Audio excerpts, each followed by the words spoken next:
Most people get this wrong.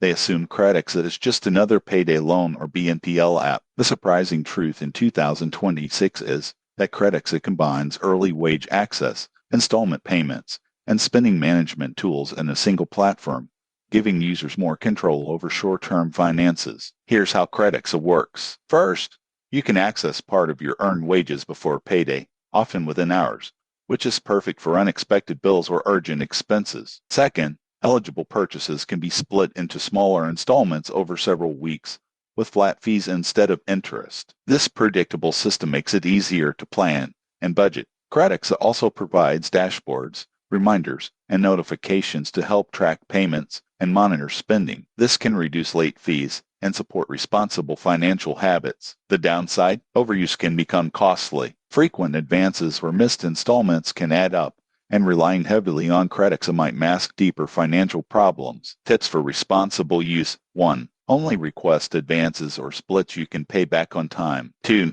Turn on notifications for all upcoming payments. 3. Keep a small emergency fund to limit dependence. Who benefits most? People with steady income who need occasional short-term cash or want help managing larger purchases. Those with irregular income or poor repayment habits might find Credexit more expensive than helpful. In conclusion, Credexit in 2026 is a practical tool, but only when used responsibly. Track fees, plan repayments, and treat it as a short-term solution. Subscribe for more honest financial app reviews and actionable money tips.